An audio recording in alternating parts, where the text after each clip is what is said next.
what was the thing that sort of opened your eyes that you were being lied to? What was the first thing that got your attention? Well, I think first and foremost, I should mention that I voted for Hillary Clinton in 2016. So that's sort of where it all began.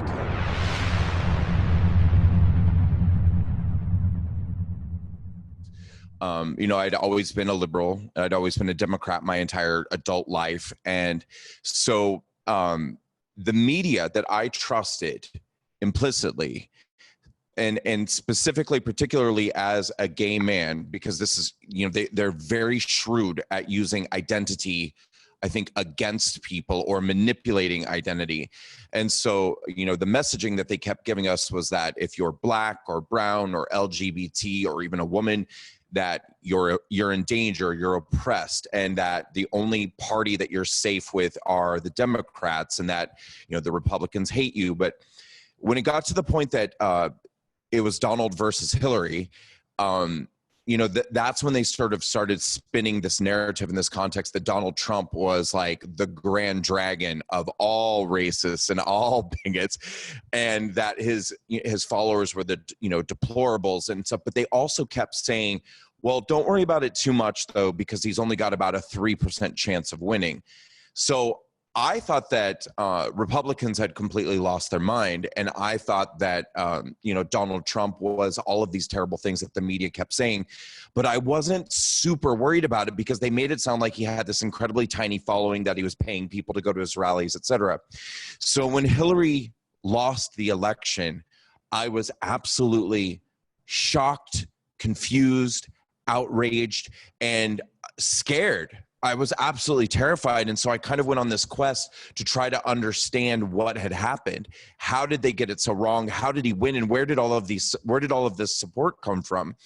And so in January of 2017, I posted on social media. I mean, I'd posted many things after the election, but the real thing that began the process of opening my eyes was when I posted in January of 2017 on Facebook that I would never be able to understand how anyone could vote for a man who stood before a cheering crowd and mocked a reporter's disability.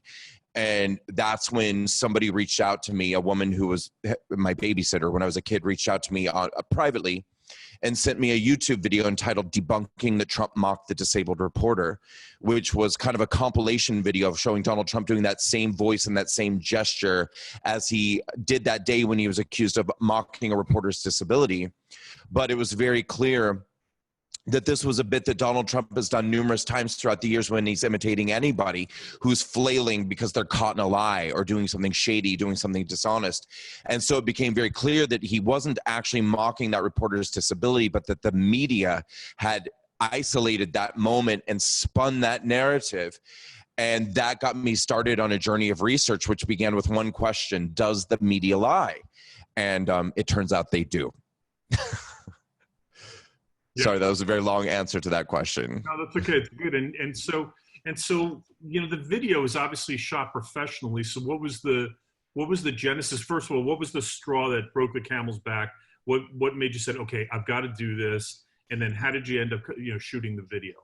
Okay, well, first of all, thank you for that, because it was not shot professionally at all. That video, yeah, I guess I'll get to that when. So I started this journey of research about which began with one question: does the media lie? And that kind of sent me down a rabbit hole for many, many months. And a very interesting thing happened in that I started researching and finding out all of these things that the media had been dishonest about, and these sort of narratives that the Democrats run with, the propaganda that supports the Democratic Party. And when I started trying to have these conversations with fellow liberals, friends, coworkers, fellow New Yorkers, I was sort of met with this wall of hostility and contempt.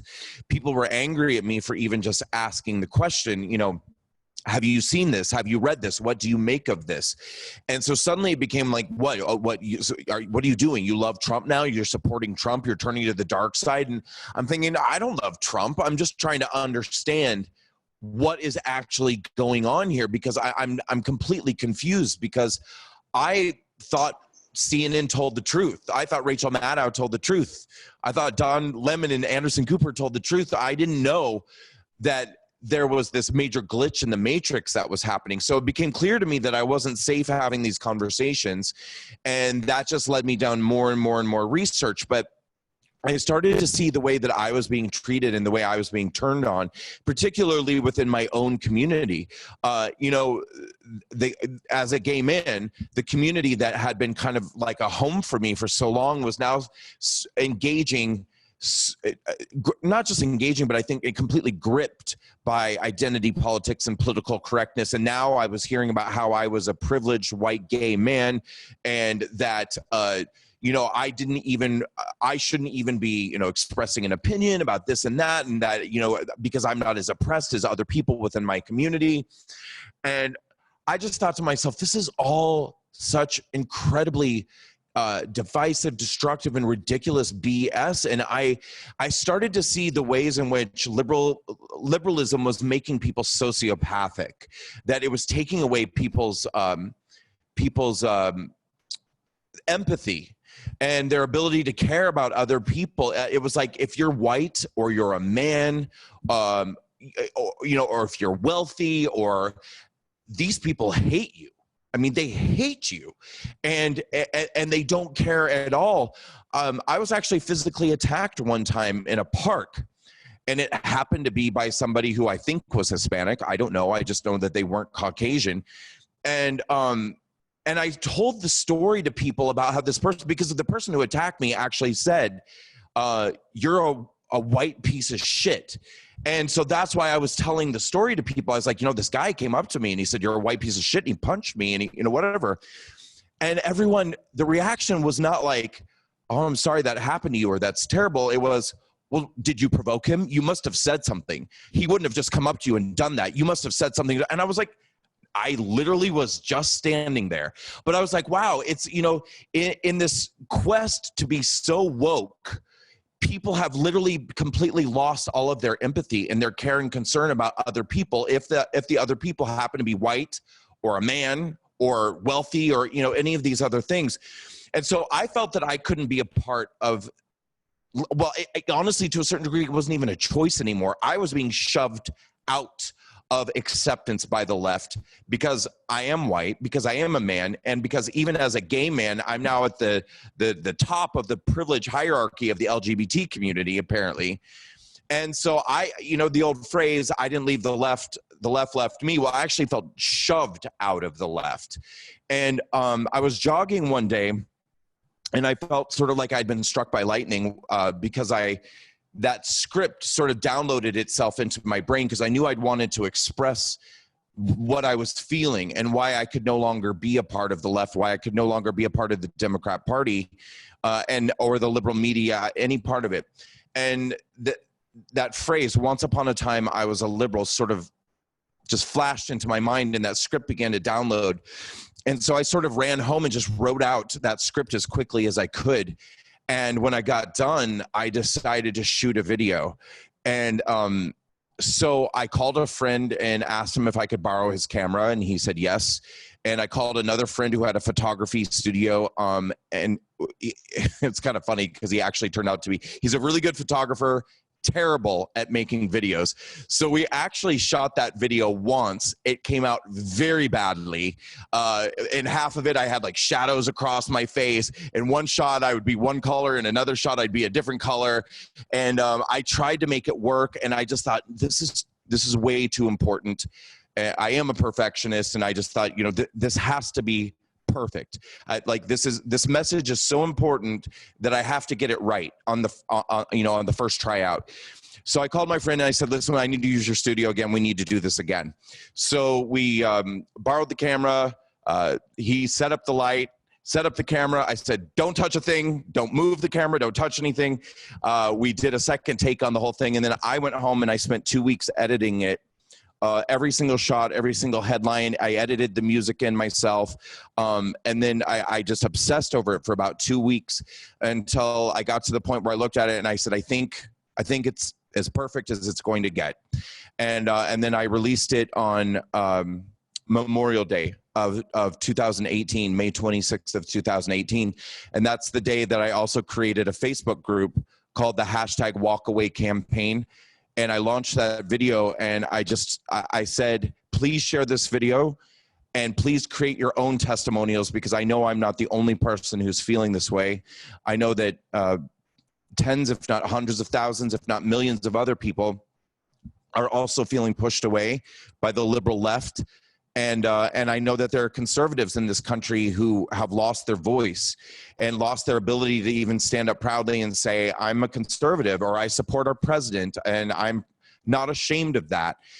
People are, because their jobs are in jeopardy. Some people are in jeopardy of losing relationships with their children or their grandchildren or their sisters or their best friends. And I just thought, this is terrible. You know, I mean, and as a gay man, I've lived in the closet before. I know what that feels like. I know how destructive to the soul it is to not be able to just tell your truth and be authentic about who you are and what you feel and what you believe. And so I also told conservatives in this country, make your testimonials too. Tell the truth about what it really means to be a conservative, why you're a Republican. It has nothing to do with racism or bigotry or homophobia or xenophobia or hatred of immigrants or any of these other stupid things that the leftist media propaganda says. It's about love of country. It's about believing that we live in, and we have a culture in this country that's special and unique, and it deserves to be fought for and preserved, that we have a constitution that guarantees us our freedom of speech and our freedom to protect ourselves, and that's worth fighting for and protecting, that our borders are worth protecting, that we have a right to know who comes into this country and who doesn't come into this country, and why they're coming in and where they're coming from, and why that America is special and it deserves to be fought for. And that's what conservatism is about. And I told people to make their testimonials and tell their stories and use that hashtag. And it really just exploded, because I think it was something that people desperately, kind of like an iPhone. It was like people were hungry for it before they even knew what it was. And then once it suddenly existed, I think people said, yes, this is what we've been waiting for. And so it just grew by the tens of thousands, very, very, very quickly, and it's been amazing. And I think your story connects with San Francisco Republicans in so many ways, because, well, one, we want to know what it takes to get people to switch over. You know, we Republicans ran the city. The Republicans built the Golden Gate Bridge, the Bay Bridge. They built the cable cars. We did all the iconic things you think of with San Francisco happened when Republicans ran this city. And then liberals peed and pooped on them. Yeah, and that's the legacy of the Democrats. That's what they're known for now, and what we're known for is the Golden Gate Bridge. But know, apart from that, we also, there's a funny thing. You mentioned that word about being in the closet. We're in the closet. You know, we have to be here because we're not even like, I think there was a time where people were like, "Oh, I have a gay friend. I'm bringing him to my party." We're not even at that. We're not even at that status here in San Francisco. That's very true. Act yet, we're just sort of, and there's an underlying menace. And so, like for example, the day that that you were here when we did the cleanup with Scott Pressler, you saw what happened. That whole thing, and put a MAGA hat on and walk down the streets in San Francisco, and you'll have confrontations like that. If we'll have 5 or 10 of them within an hour. And it's a really, really menacing thing.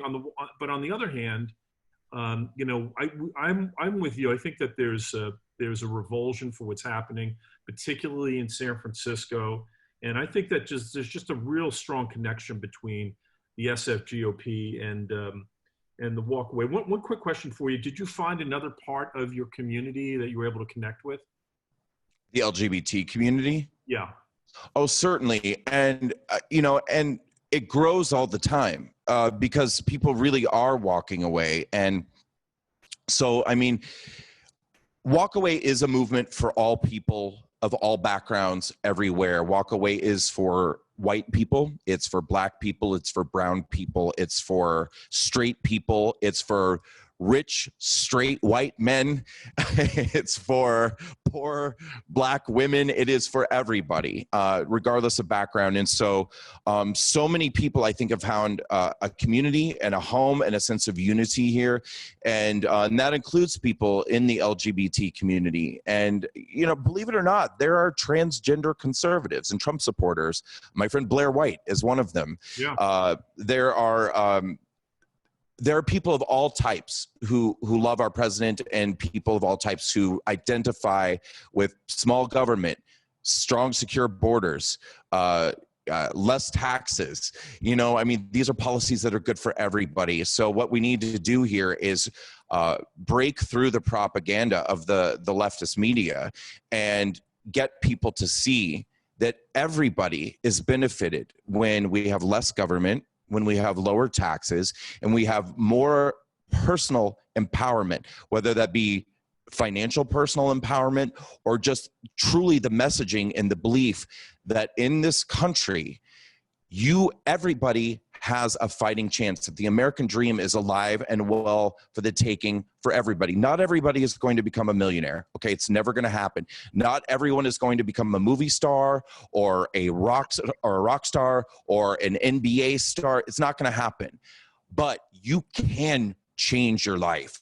You can pull yourself out of whatever your circumstances are in this country. We're one of the few nations in the world where just about anything is possible for everybody, but you have to believe it, and you have to want it, and you have to work hard for it, and you have to believe that this is true, and it's true for you, and it's true for all people. But see, the Democrats don't want you to know that.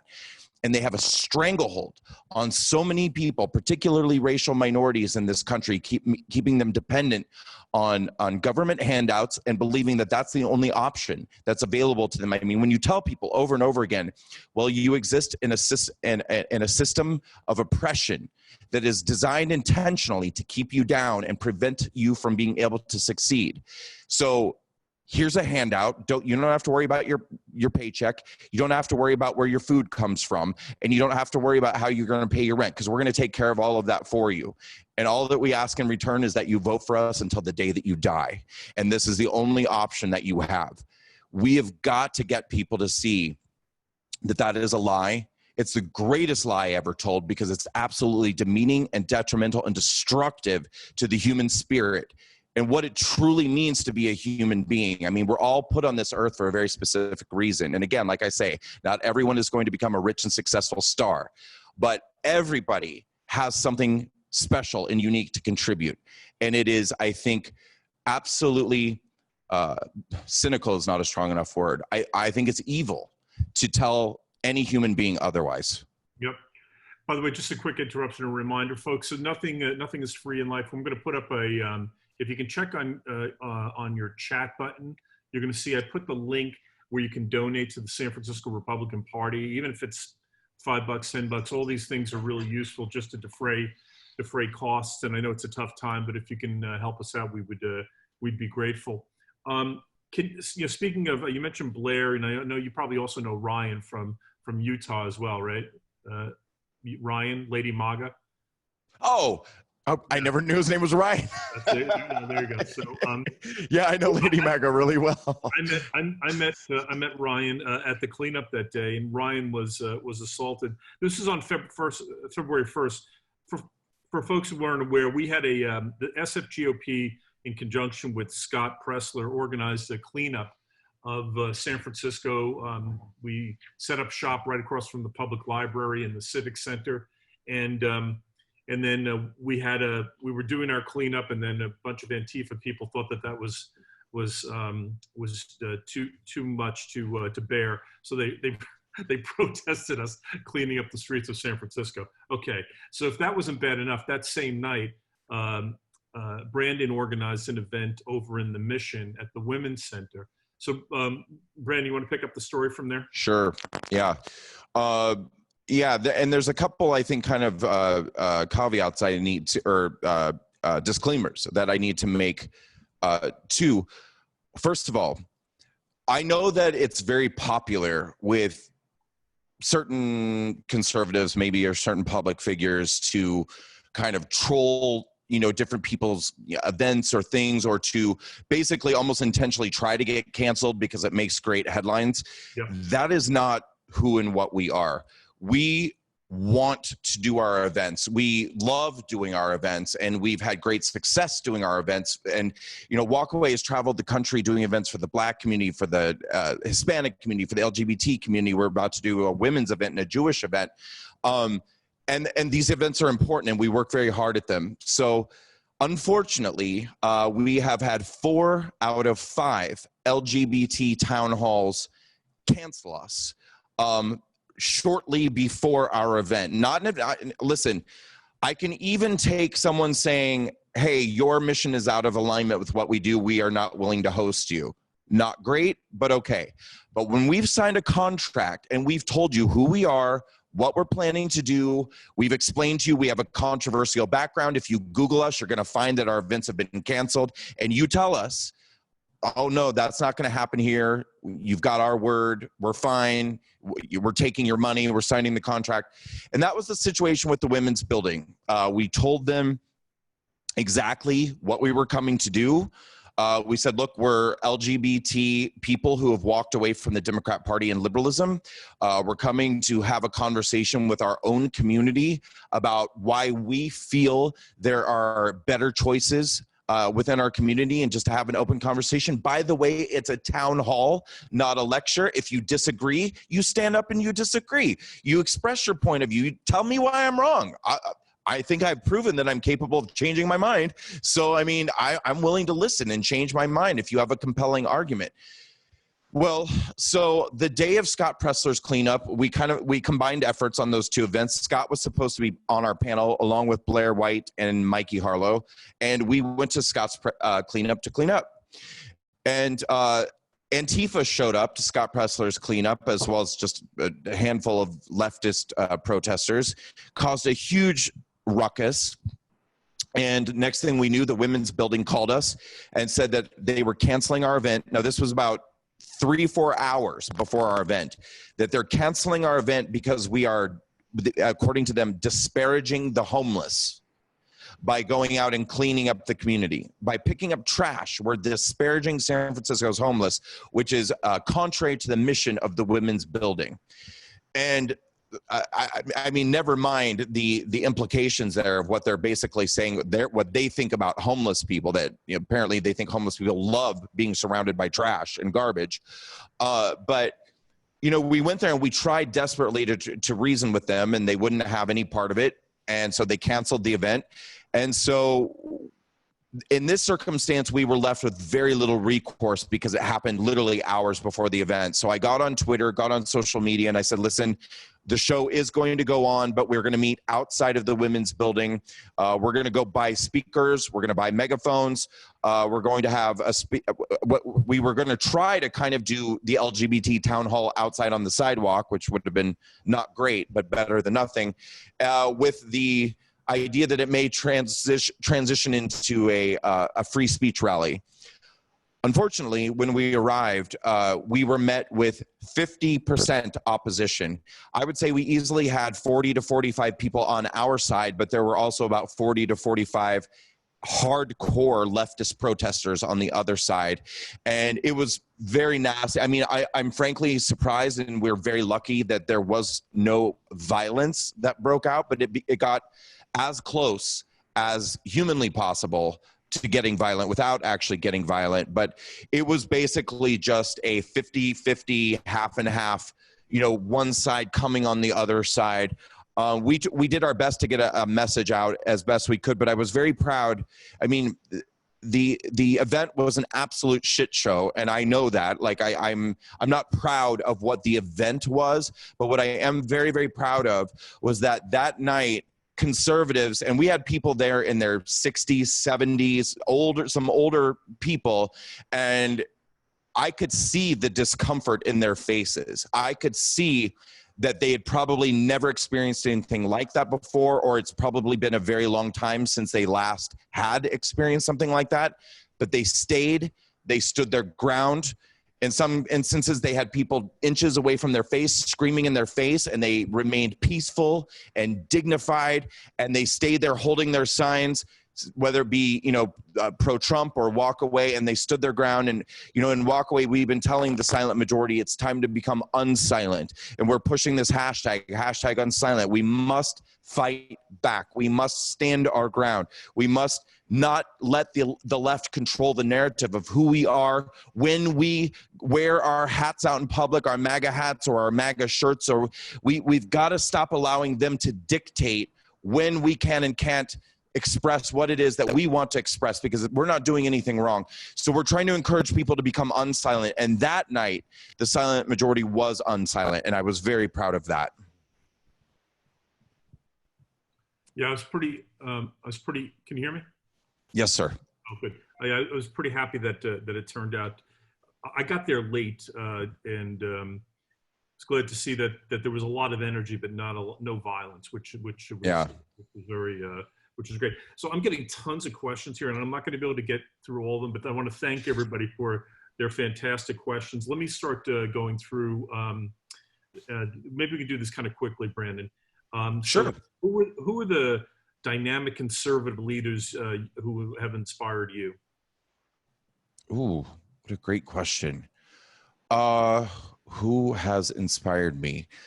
Well, I can tell you that when I began to sort of transition, from left to right, I became kind of obsessed with watching different conservatives, from Tucker Carlson, Ben Shapiro. Now, to be clear, I don't agree with all of these people on everything that they say and think and feel, which is fine.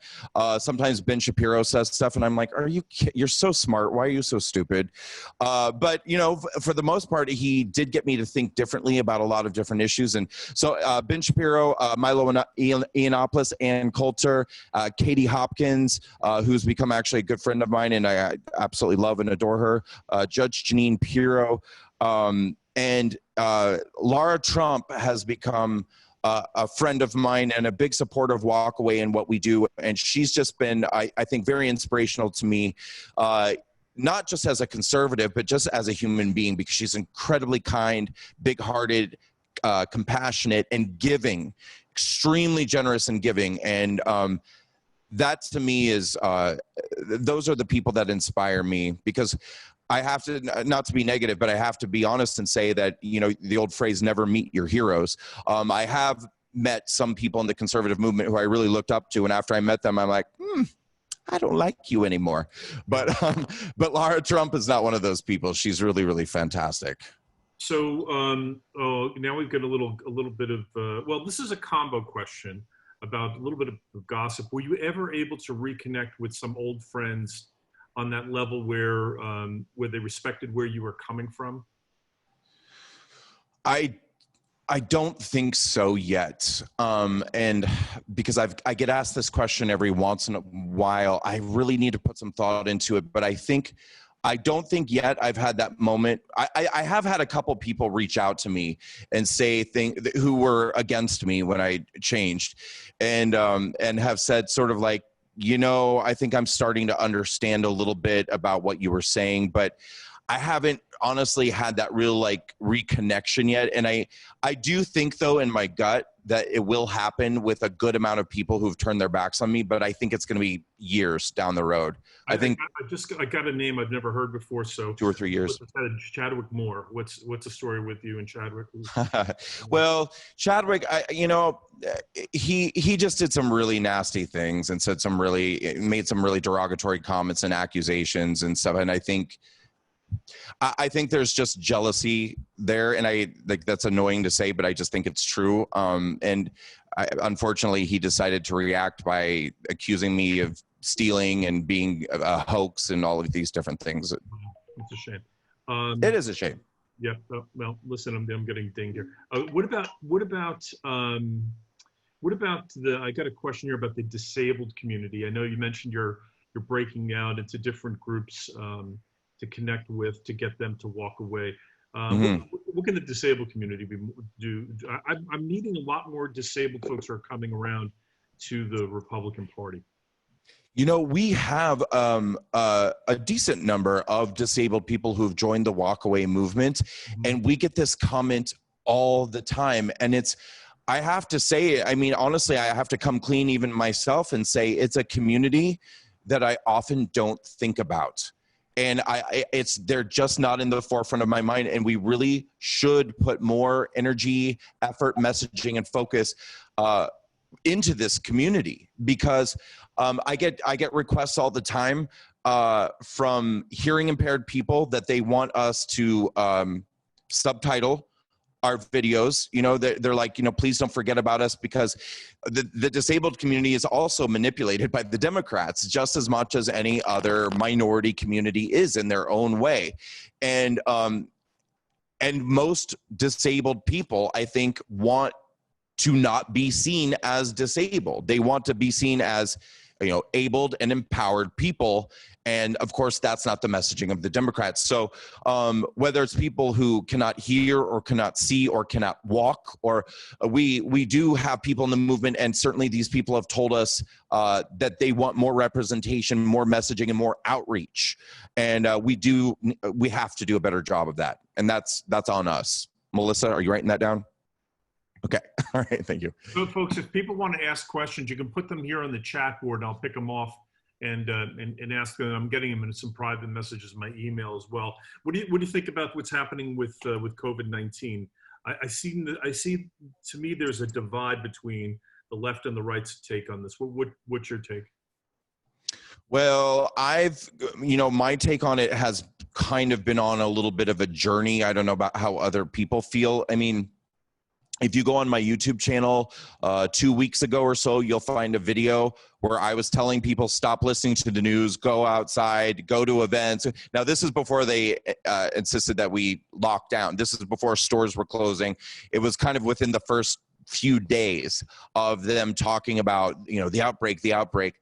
And so to address that point, obviously I've changed my mind. I'm taking the stay home order seriously. I'm social distancing. I'm doing the same thing everyone else is doing. But the problem is when the media lies constantly as much as they do, and, you know, when Chris Cuomo and Rachel Maddow and all of the others, the New York Times, the CNN, MSNBC, when they lie to us constantly, and then all of a sudden something very serious and very real does happen, and which we're expected to engage in behaviors that are completely contradictory to what we're used to, outside of the norm of what we're expected to do normally. And now we're just supposed to believe you? Now we're just supposed to, oh, sure. Oh, I'm not allowed to leave my house. I have to close down my business. I have no income. And sure, you've lied to me every day, but today is the day I'm going to believe you. Give me a break. So, I mean, I stand by what I said 2 or 3 weeks ago.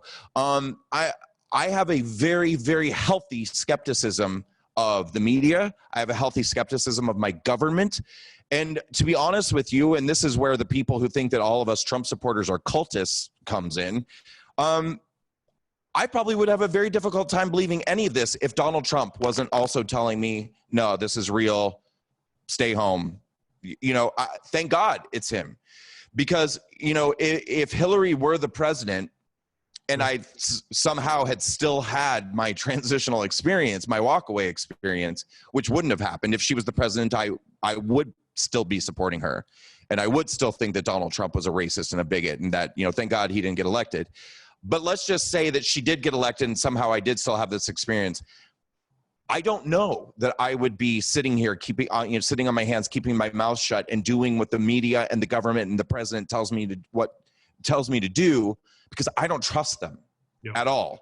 And but I think that, you know, the virus is real. I think it spreads very quickly, but I think it's at some point we got to get back to work, and at a certain point we have to just take our chances and just say, look, if I get sick, I get sick. I mean, we have to protect the older people, and we have to protect people who are most in danger, certainly. But I mean, I can't imagine being locked down through April, May, and life has to go on. This is funny. Here's a simple question. Are you voting for Trump? Ha! I cannot wait to vote for Trump. I missed out the first time around. I'm sad that I only get to do it once. But yes, I am definitely voting for Trump. I'm going to the convention. Are you going to be there, the Republican National Convention? I don't know. I mean, our hope is that we will be invited to go. It was mentioned once or twice. that could be a possibility. Laura said something about it at one point, and a contact of ours within the RNC said something about it. I don't think we've received an invitation to go, but I'm sure in some form we'll be there. And now that you've made this transition and you're a political person, do you ever see yourself as a candidate? Okay, so the simplest answer to that question is that the last 2 years of my life have taught me that I can never say never. I mean, that's the truth. I never thought I would become a Republican. I never thought I'd be okay with Donald Trump.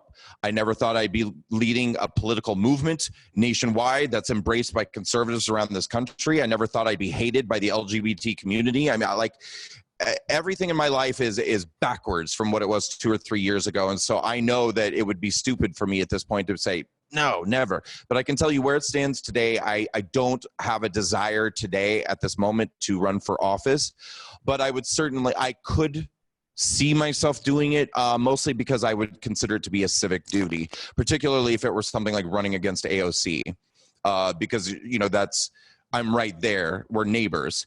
And I would do that if I felt like I really needed to do that. But it's not an ambition or a goal of mine, particularly. Yeah, Candace Owens said that. I think one of the under-discussed issues with this whole pandemic, and are you still working as a hairstylist or no? No, I don't have enough hours in the day to do everything that needs to be done for Walkaway. But it's got to be tough to come on these Zooms and Periscopes and that sort of thing and look at everybody's hair. I mean, nobody's getting their hair done. I think you guys look great. Yeah. No, I think you all look great. I really do. I'm not just saying this. I was clicking through and I was going to say there's a lot of really good looking people at this meeting. Oh, listen, we don't play games. Well done, San Francisco. Yeah, there you go. I'm thinking about, I credit my haircut to the Flowbee. So I was an early user, and no, anyway. Your hair looks great. Thanks, appreciate it. So how are we doing in terms of change? I mean, are we seeing change? Are I mean, we for a short time here in San Francisco, actually not for a short term, for the better part of 2019, saw Republican registration going up, and then we had a primary in March that was consequential for the Democrats, right? Because California is a huge prize. So there was huge Democrat turnout and a lot of people switched over to become Democrats. So we lost some of our ground. Are you measuring this? Do you have any kind of data that you can point to that shows that that walkaway is, happening in earnest and that we're seeing some good things? Yeah, I mean, the best data that I think that we have available to us are the testimonials, are the real stories from real people, and they, it ebbs and flows. Right now, it is. Which one is the good one? Ebbing or flowing? Which is the one where there's more? Well, right now we're having an influx. I'll tell you that much. So I think it's ebbing. So there are different little kind of markers that create kind of a ripple throughout the culture, and one of them was like the Brett Kavanaugh hearings. We have this huge wave of people come into Walkaway, and what was so remarkable about the wave that happened with Brett Kavanaugh was that it was a lot of older people and people that had been loyal to the Democrats their entire lives. I don't know why. It was very peculiar. We had a testimonial from a woman in her 90s. I believe she was 93. And she said, I've been volunteering for the DNC since I was 13 years old. She was like, I have always been a Democrat my entire life, and I'm done. She was like, I don't recognize. She actually wrote me a beautiful letter. It's in my apartment in New York. I left New York because of the corona. But she said, I just can't do it anymore. And we had so many testimonials come in, particularly from older people at that time. Now, people are very pissed about Bernie right now. And I think that this is actually an incredible time for us to grab a lot of young people. And the hashtag DemExit is trending right now. So I'm going to do everything in my power to get in there and just talk to as many of these people as possible. And one thing that we're doing, since we're kind of stuck at home and doing these virtual events, is my team and I are planning an event that we're going to call the Next Gen Knockout, GEN generation. And we're going to grab three millennial Zoomer age people from the right who've either walked away or are on the conservative side, and three on the left. And they're probably going to be Democratic Socialists because most young people are very extreme left. And we're going to have a live debate between these two groups of college-age kids because we want young people to see why it's so important that they really pay attention to what they're doing and what they believe in, and that they should walk away. And I mean, there's a lot of peer pressure, I think, for young people to be Democrats just because they're young. And so we want to show them that there is, there is another way, there's an alternative, and that they're not alone if they take advantage of that. I'm going to go ahead and launch this poll, by the way, folks. This is what is just getting asked the question, answer this question. You'll see it pop up on your screen. When did you first hear about Brandon and the walkaway movement? So I'm going to launch that now and wait for your responses. I'll give you a minute here. So Brandon, what are you thinking? Do we need to do another San Francisco event? Oh, for sure. We need to do a lot of them. Yeah. And I'll go ahead. No, I was going to say, I just think it's, listen, if we can get people to walk away in San Francisco, think about that.